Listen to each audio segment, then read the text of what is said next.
PSG. Thank you very much, Manchester City, winners of the group. 3 wins out of 3. They saved the best till last. 5 goals. JMO, as you said, 60 shots in 3 games. Are we watching a new era under Pep Guardiola? Well, I've got to say that was quite incredible.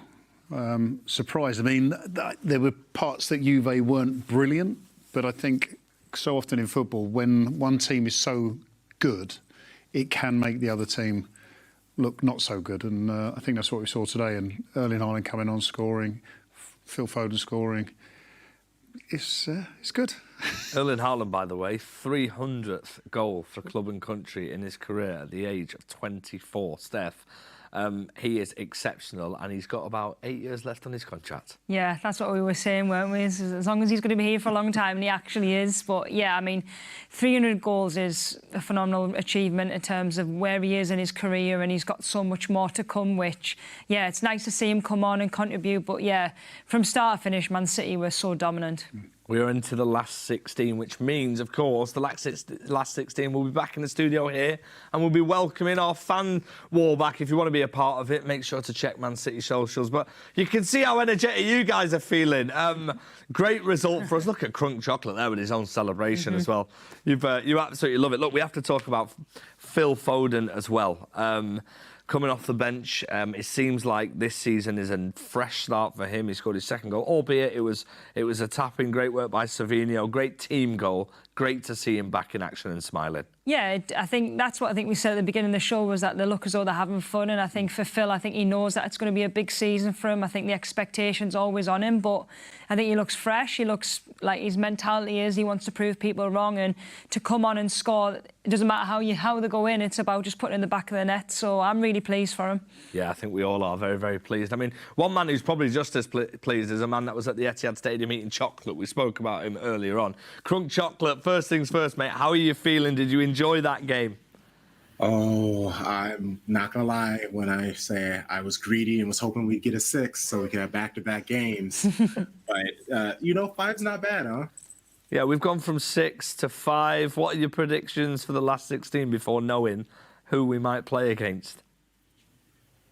After watching these last 2 games, I'm really welcome anyone. I obviously, just because I'm tired of playing Real Madrid or watching them play Real Madrid, I would like to play Salzburg, but their play right now, I take on anybody. Win this competition, baby. It could also be Al Hilal, João Cancelo's. Well, according to according to that prediction, then Salzburg, Real Madrid would be out, no? Yeah. Oh, well, I mean, Real Madrid, there is a possibility tonight Real Madrid go out. So they're both on 4 points. Al Hilal are playing as well against the other team in the group who can also go through. Listen, if you want to stay up till 2 in the morning, let us know what the results are, because Man City are in the last 16, and that is all that matters. Listen, we've got to save the best till last. Savinho on his right foot. That goal, Steph, I mean, our reaction in itself, wow, what a strike. Yeah, I mean, I don't think any of us expected it coming from a corner, and that's not to downplay Savinho, but I think he's not really known for his long-range shooting, is he? So, but also on his right foot, I think as soon as that ball comes out, he wanted to hit it so bad, and yeah, what a finish. I think crossbar in, it's always a bit sweeter, isn't it? It always does look better, 100%. I mean, Doku and Savinho both in the goals tonight. Good performances from them both. How impressed were you with them? Yeah, absolutely. Just to quickly go back to the goal, Erling Haaland shot was fantastically saved by the goalkeeper, literally seconds before it, but if you're looking at this side at the moment, he's talking about obviously Salzburg or Real Madrid or Al Hilal. It's not just individual players, is it? Everybody seems to be on it. Doku today in the first half in particular, say Savinho there in the second half, Erling Haaland coming on, Foden coming on. If I was the analyst, I'd be like, hang on a minute. What do you want me to focus on? Because I could be looking anywhere here. We've got problems all over the place. I'll tell you what we're going to focus on. We're going to focus on Jeremy Doku, because I've just been told from our fan wall, Curtis wants to give his thoughts on Jeremy Doku. So take it away, Curtis. 9, 10. What a win. I want Doku as man of the match because he was amazing today. I mean, first things first, mate, is that a crocodile that's in the in the cup. What? No, this is a it's shark. Erling Haaland killed The last year. shark team, right? Of course. So you said you wanted Doku as your man of the match. We actually call it something else now. Steph, JMO, superior player of the match. Did you vote for that being a positive thing in the Club World Cup? Yes, I do, because these matches are breaking down like they are World Cup matches. And just having players being recognized at playing in the heat down there in that sticky pitch and just him scoring, constantly being on the attack, constantly pushing the tempo of the game. It was amazing. Where in the world are you right now? Because I can see loads of sunlight coming into your room. It's 10 p.m. here. We've used up all our sunlight in Manchester.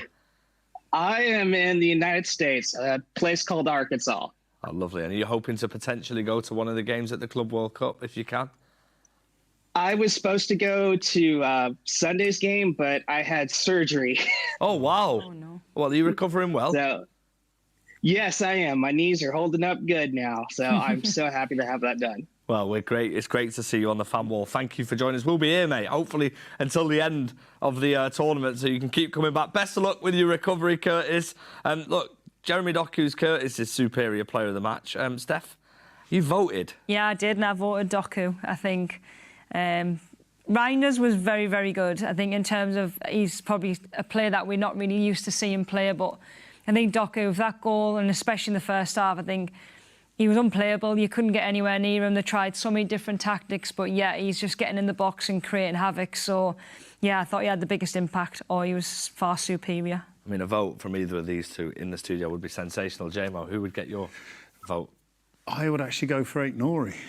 I think we were talking about him a lot more in different involvements, even though obviously he wasn't on the score sheet. The goals were, a lot of them were fantastic, but I just think the way we were talking about him before we even did the vote would suggest that he had a bigger impact. He was far supreme. Superior.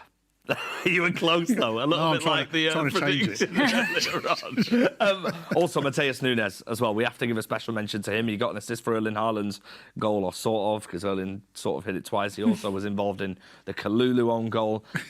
It still counts as an assist. Yeah, he's hit it twice, though. So, you know, when you play, sometimes they're a bit... touched it twice. Goals are goals. Let's take it. Oh, there's Jack Grealish up there as well. At the top. Listen, we've got a road to the final graphic for you so far. As you can see, our team here in the gallery are doing a fantastic job, and they've put something together with this. I mean, how do you see this road to the final graphic going? We've got PSG against Inter Miami there. That's a big fixture. Manchester City are going to be playing somebody. We'll find out who. And then potentially, could they be in the quarter-final against Inter? Yeah, looks like it, doesn't it? A recap of that very special night with Rodri as well. Then you're looking at the semi-final, potentially Chelsea are on that side. There's Brazilian teams on that side as well. What are your thoughts looking at this? From the other side, you're thinking that PSG are probably going to be that team that's going to maybe dominate that side, but... Hang on a minute, Harry Kane knows how to win trophies now. Yeah, PSG Bayern looks like it could be an interesting one as well, though, right? Interesting. What who you picking? No, I'm completely backing you. I think PSG will make it to the final as well on that side. We didn't see much from Juventus in the game, but we did see good spells, especially in the period of the second half where they brought Yildiz on. I mean, you love him, don't you? You said he's fantastic. Yeah, I think he's class. I mean, again, when you look at those lineups, the fact that Erling Haaland was on the bench to start with, it was 2-1 at half time, so it was close. I thought he might come on. Didn't think he'd come on at half time, to be fair.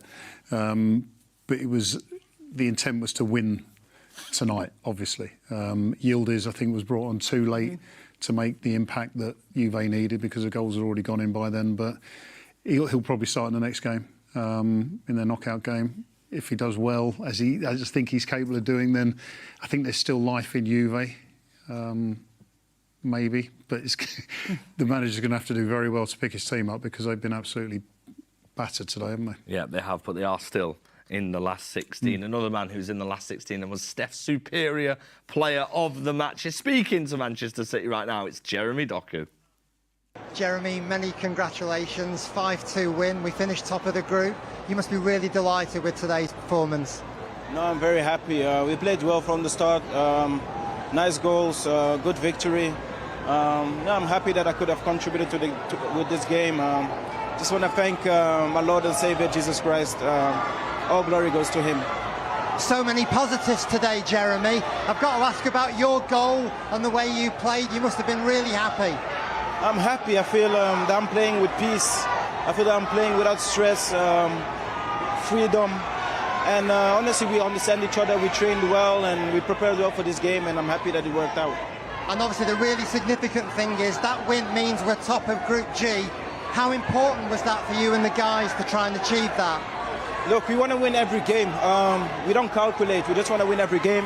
And we're happy that we could end this group at top. Absolutely.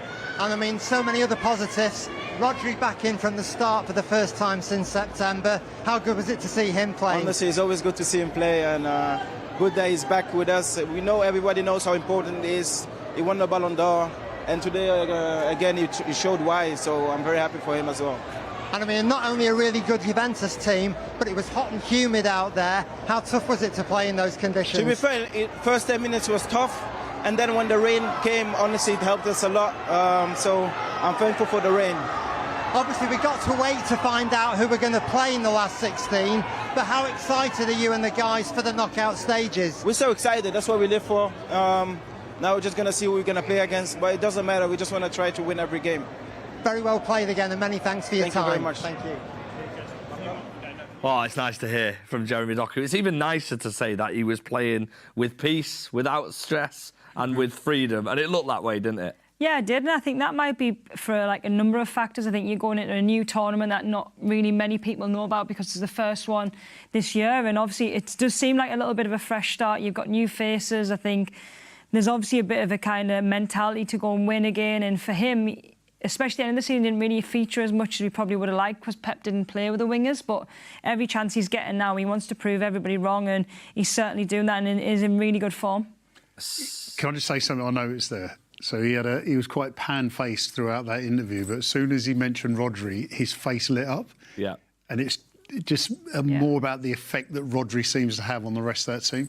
He looked very happy. Mm-hmm. Probably has a massive effect on the opposition as well when, Yeah. when you're coming up The against... opposite, yeah. When you're coming up against Rodri. I mean, where does City lie in this tournament as a whole for you? We've seen the road to the final graphic. Do you make them favourites yet, or is it still a little bit too early to say?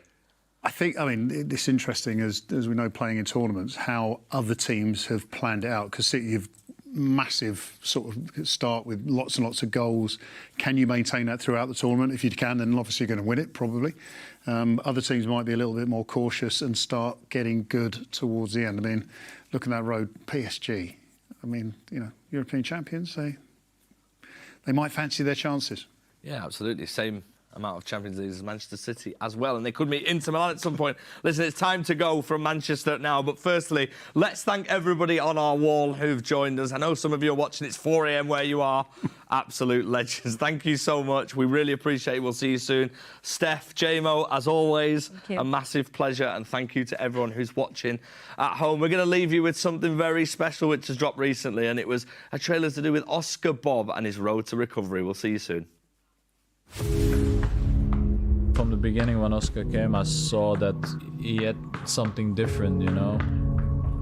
When he scored that goal at Newcastle, I was there. It was the best moment of my life. It was great.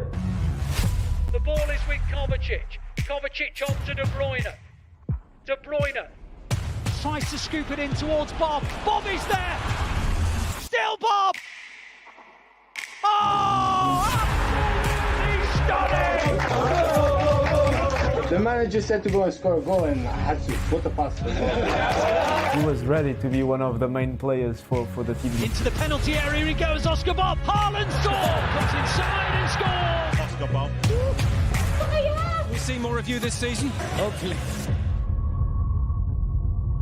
Yeah, when I heard about the news, I was, like everybody else who loved football, very sad. I mean, everyone was super sad.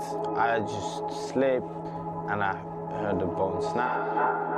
We've seen the news this week about Oscar Bobb's injury. We're playing little games, and I don't know, you know, it's something unfortunate happened. He was there every day doing his recovery, coming back. I have been speaking to him, and he just said he just missed playing football. All good. Yeah. There's a broken bone, I've lost muscle. How were you with your 1v1s?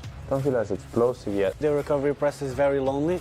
Driving forward that right leg. Once I'm going to welcome back from Oscar.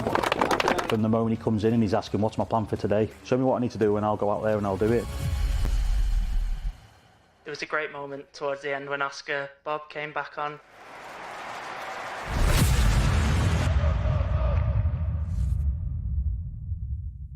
We're back.